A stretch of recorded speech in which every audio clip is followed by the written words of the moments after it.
제가 좋아하는 설교자는 오늘 이 팔복에 대해서 빛의 사닥다리라는 표현을 썼습니다.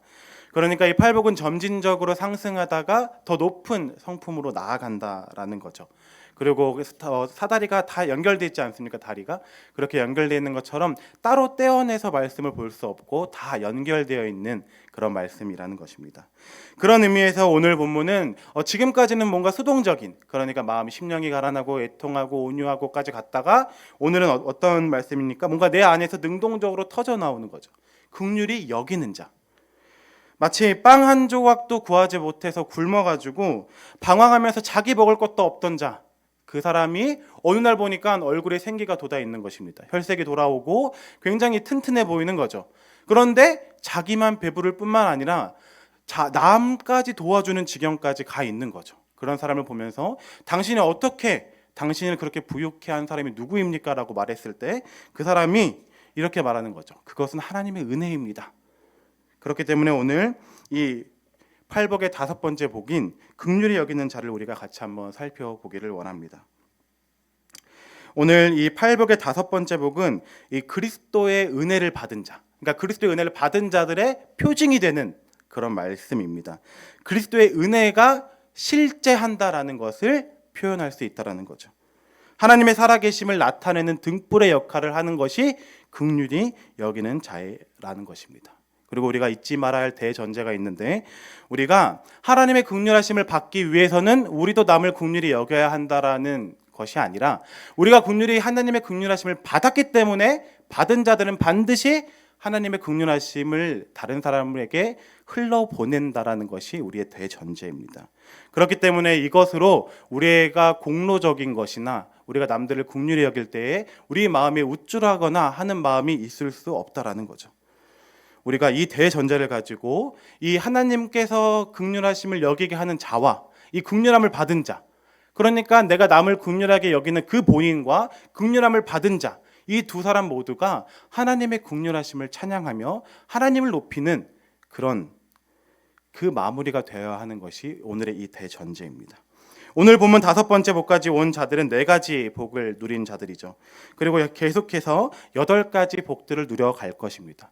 여기서 예수님께서 말씀하실 때에 어떠한 조건부도 없죠. 물론 심령이 가라는 자, 애통한 자, 온유한 자라는 조건부는 붙어 있지만 우리가 어떤 돈을 낸다거나 어떤 일을 해야 된다거나 공로적이거나 것이 없는 것이 아니라 그저 그냥 벌거벗은 자들에게 주시는 은혜, 이것이 팔복이라는 것입니다. 이것은 팔복을 누리는 자들 속에서 내주하시는 성령님께서 하시는 주권적인 사역이신 거죠. 그렇기 때문에 여기에 있는 모든 분들은 긍휼히 여김을 받은 자들이라는 것입니다. 우리 속에 내주하시는 성령님께서 우리가 하나님의 자녀이심을 증언하시죠. 증언하신다라는 것은 반드시 긍휼함을 받은 것을 내포하고 있다라는 것입니다. 긍휼을 받았기 때문에 증언하시는 거죠.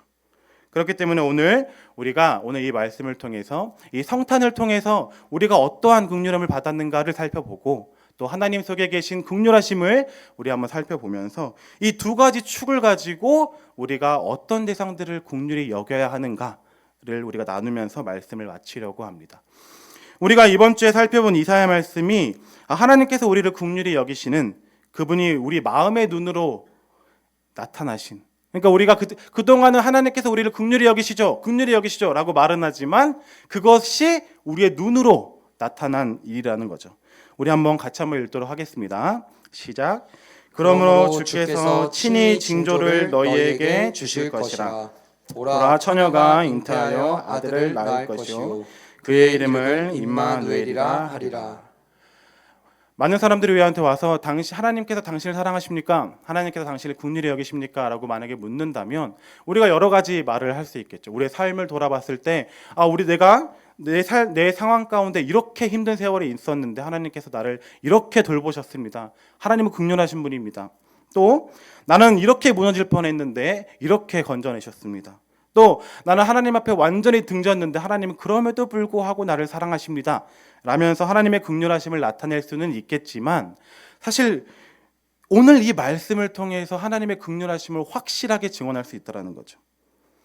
하나님의 독생자가 처녀의 몸에서 잉태하여 낳음을 받았던 것, 그러니까 하나님이 피조물을 지으신 하나님께서 종의 형체를 가지고 이 땅에 오셨다라는 것, 이것이 긍휼의 극치라는 것입니다. 이 일은 우리가 하나님께서 우리를 긍휼히 여기시는 것을 귀로 들었으나 눈으로 본 사건이라는 거죠. 요한복음에서 나타나듯이 말씀이 육신이 되어 우리 가운데 거하시는 긍휼이라는 것입니다. 이것은 이사야에서는 우리가 봤던 것처럼 임마누엘, 하나님 우리와 함께 하시다. 하나님이 영으로 계시다가 육으로 이 땅에 오신 사건. 이것을 우리가 볼 때에 하나님께서 우리를 진심으로 긍휼히 여기심을 우리가 볼 수 있다라는 것입니다. 그러니까 그리스도의 나심, 창조주 하나님이 피조물과 함께 계시는 것, 그것이 피조물의 모양으로 그냥 하나님이 함께 하시는 것만으로도 얼마나 큰 긍휼이지만, 우리가 그리스도의 나심, 구주께서 이 땅에 오신 목적을 살펴볼 때 우리는 더 그 긍휼의 클라이막스를 맞이하게 될 것입니다. 우리 빌립보서 2장 6절부터 8절입니다. 우리 같이 한번 돌아가면서 읽고 마지막 절은 같이 읽도록 하겠습니다. 그는 근본 하나님의 본체시나 하나님과 동등됨을 취할 것으로 여기지 아니하시고 오히려 자기를 비워 종의 형체를 가지사 사람들과 같이 되셨고, 다 같이 읽도록 하겠습니다. 사람의 모양으로 나타나사 자기를 낮추시고 죽기까지 복종하셨으니 곧 십자가에 죽으심이라. 아멘. 구주의 나심은 온 인류의 환영과 칭송을 받으시기에 충분함에도 불구하고 감추어져 있었고, 또 그의 무한하신 신성은 어떠한 빛으로도 정말 그 빛을 다 비추함에도 불구하고 종의 형체인 피조물의 몸 가운데 거하셨으며, 존귀와 영광으로 받으실 분이, 가장 높은 곳에서 영광 받으실 분이 십자가 갈보리 그 나무 위에서 달리셨다라는 거죠. 우리 구주의 나심은 처음부터 끝까지 종의 형체로 계셨다가 끝까지 한 곳만 십자가를 바라보시며 우리를 긍휼히 여기셨다라는 것입니다. 그리스도의 나심의 목적은 무엇입니까? 영광의 메시아가 아니라 고난의 메시아, 고난받는 메시아로 우리 가운데 함께 계셨다라는 거죠. 우리가 받은 이 긍휼을 묵상할 때 우리 하나님은 긍휼하신 하나님입니다 라는 것을 추론할 수 있다는 것입니다. 실제로 출애굽기에서 하나님을 소개하실 때에 하나님께서 나는 여호와라 여호와라 나는 자비롭다라고 자기를 소개하시기도 하죠. 그 하나님의 속에 자비하심은 마르지 않는 샘 같아서 하나님의 긍휼하심을 바라는 자, 하나님의 긍휼하심을 원하는 자들에게 누구에게나 내어줄 수 있는 크신 긍휼하심이 있다는 것입니다. 한 청교도 신학자는 하나님의 긍휼하심을 이렇게 표현하는데, 마치 하나님의 자비의 창고에는 긍휼하심이 가득 차 있어서 누구든지 그 창고에 가는 자에게 하나님의 긍휼하심을 내어준다, 부족함 없이 내어준다, 이렇게 표현하기도 합니다. 그렇게 우리에게 나타나신 이 말씀, 우리 가운데 나타나신 말씀이 육신이 되신 그 예수님의 발자취를 우리가 바라볼 때에 하나님의 속에 내재하신, 하나님 속에 계신 하나님의 크신 긍휼하심이 우리 가운데 나타난다는 거죠.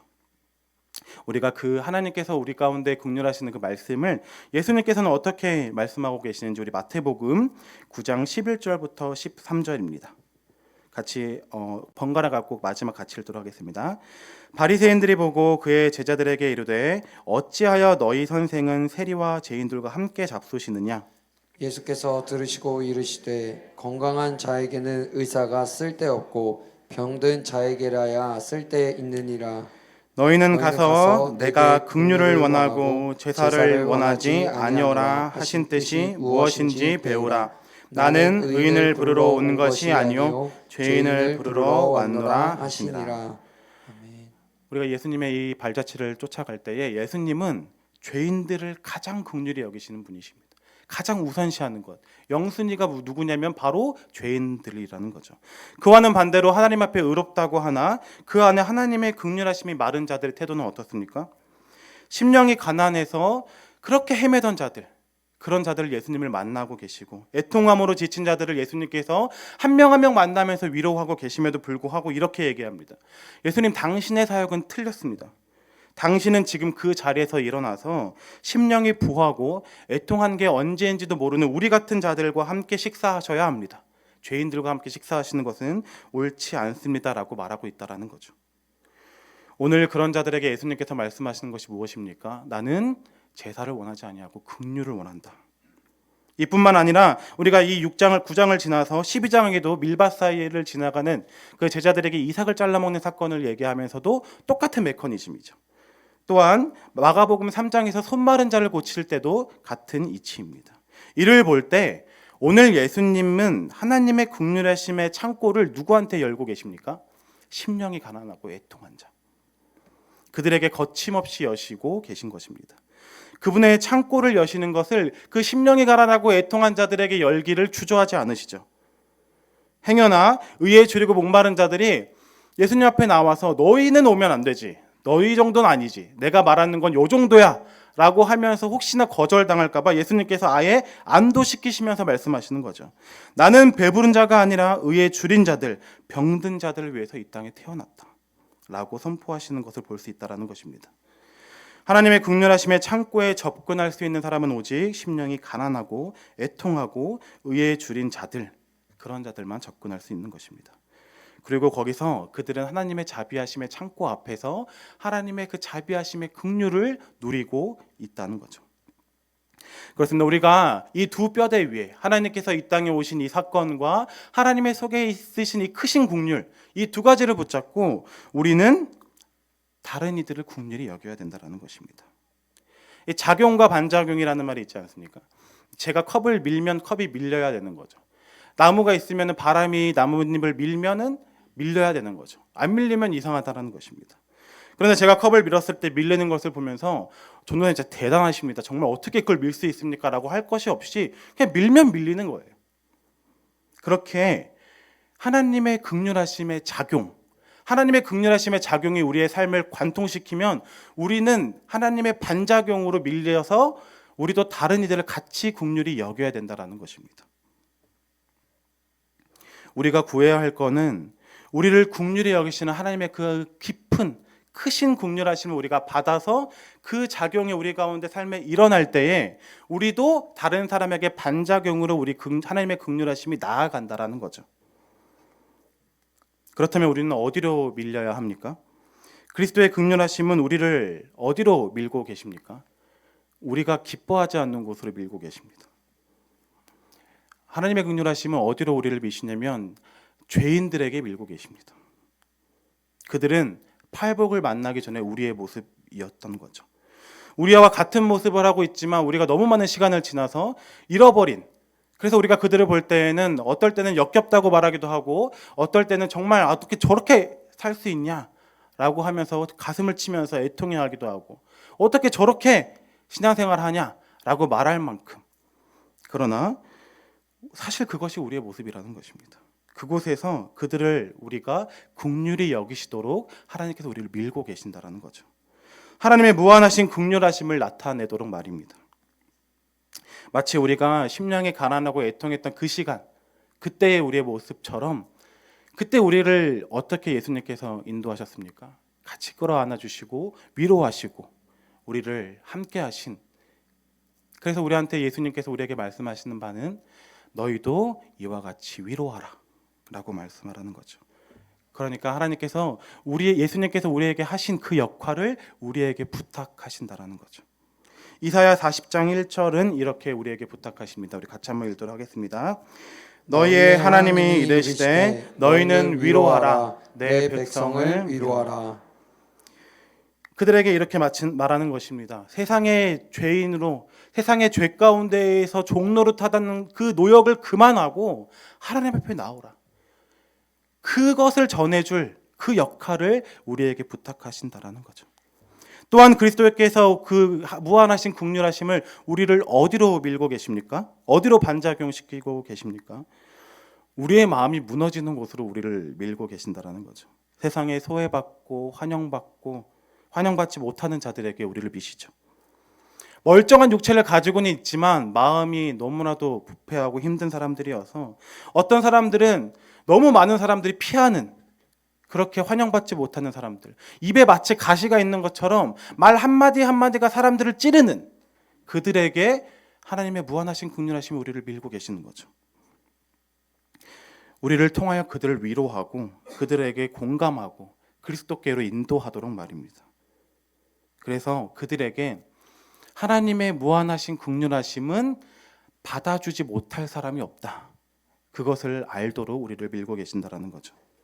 이렇게 하나님의 자녀들이라 일컬음을 받는 자들, 그러니까 팔복을 받은 자들은 그 아버지가 하신 것처럼, 그 우리 하나님께서, 우리 예수님께서 하신 것처럼 우리도 모든 영혼들을 불쌍히 여길 수 있다라는 것입니다.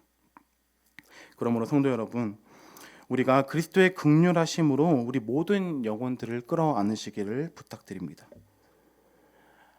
그렇게 끌어안을 때에 가시 돋는 말들로 인해서 우리는 상처투성이가 될 것입니다. 그리고 우리는 그들을 조금도 봐줄 생각이 없는 그들의 그 무서운 말들과 태도로 인하여 우리는 난도질 당할 것이며, 또한 우리 거부당하는 무안함과 나를 향하여 무례히 행하는 모습과, 또 나는 분명히 배려와 사랑으로 긍휼로 다가갔는데 나에게 언제 우리를 사랑했냐라면서 우리를 그렇게 마음 가운데 어려움을 주는 그곳으로, 아마 그 상처투성이로 그렇게 마음이 위축된 상태로 우리가 발견될 것입니다. 그러면 거기서 그리스도께서 나를 향한 사랑이 확인되어질 것입니다.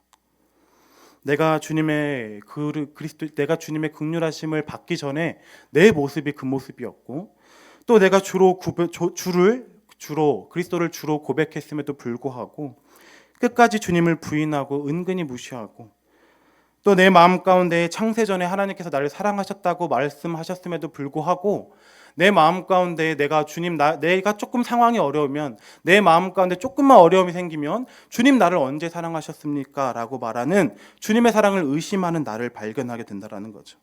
그리고 거기서 하나님의 그 긍휼의 창고가 열리면서 내 마음 가운데 무한하신 긍휼이 쏟아질 것입니다. 그 쏟아진 긍휼로 다시 어디로 미십니까? 다시 그들에게 밀고 계신다라는 거죠. 지금 성도님들 한 분 한 분의 삶 가운데에 하나님의 크신 긍휼하심이 어디로 밀고 계십니까? 나와 마음이 맞지 않는 사람들이고, 또 날마다 나를 힘들게 하는 가정이 될 수도 있고, 또 도무지 감사하지 못하는 그 사람일 수도 있고, 또 나의 뒤에서 나를 뒷말하는 그런 사람일 수도 있고, 또 내 눈에 그냥 맞지 않는 모든 사람일 수도 있겠습니다. 그러나 오늘 하나님의 사랑으로 가득 차신 그 하나님의 긍휼하심이 우리를 그 사람들에게 밀고 계십니다. 너희는 가서 위로하라. 내 백성을 위로하라. 억울하고 답답하고 힘들겠지만 가서 안아주라 라고 말씀하신다라는 거죠. 우리가 성탄을 기다리고 있으면서 이 하나님의 나심을 묵상하면서 하나님의 긍휼하심을 받고 우리가 그들에게 다가가 하나님의 긍휼하심을 전해줄 수 있는 우리가 모두가 되기를 원합니다. 긍휼히 여기는 자들에게 오늘 하나님은 긍휼히 여김을 받도록 인도하십니다. 그리고 약속하시죠. 그 복을. 이것은 서두에 말씀드렸다시피 이것을 했기 때문에 저것을 받는 것이 아니라, 그럼에도 불구하고 우리가 긍휼히 여기시는 것을 보고 긍휼히 여기시죠. 오늘 우리 마태복음 25장 34절부터 40절을 같이 읽고 말씀을 마치려고 합니다. 우리 교독하고 마지막 절은 같이 읽도록 하겠습니다. 그때 임금이 그 오른편에 있는 자들에게 이르시되, 내 아버지께 복받을 자들이여, 나와 창세로부터 너희를 위하여 예비된 나라를 상속받으라. 내가 줄일 때 너희가 먹을 것을 주었고, 목마를 때에 마시게 하였고, 나그네 되었을 때에 영접하였고, 헐벗을 때에 옷을 입혔고, 병들었을 때에 돌보았고, 옥에 갇혔을 때에 와서 보았느니라. 의의 의인들이 대답하여 이르되, 주여, 우리가 어느 때에 주께서 줄이신 것을 보고 음식을 대접하였으며 목마르신 것을 보고 마시게 하였나이까? 어느 때에 나그네 되신 것을 보고 영접하였으며 헐벗으신 것을 보고 옷 입혔나이까? 어느 때에 병드신 것이나 옥에 갇히신 것을 보고 가서 배웠나이까 하리니, 임금이 대답하여 이르시되, 내가 진실로 너희에게 이르노니 너희가 여기 내 형제 중에 지극히 작은 자 하나에게 한 것이 곧 내게 한 것이라 하시고. 아멘. 성탄을 우리가 기다리면서, 오신 예수님을 우리가 기쁨으로 기다리면서 우리 마음 가운데에 있어야 되는 마음은, 우리가 이스라엘 역사를 보면서 그리스도의 나심을 묵상하면은 무엇이 잡힙니까?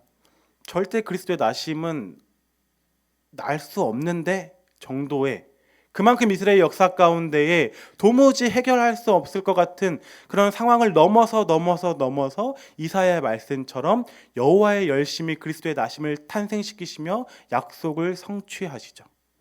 이와 같이 우리에게 약속하신 것이 또 무엇이 있습니까? 다시 오시는, 곧 다시 오시는 그날에 우리에게 오셔서 하나님의 긍휼하심이 우리를 어디로 밀었습니까? 우리의 상처받는 곳으로.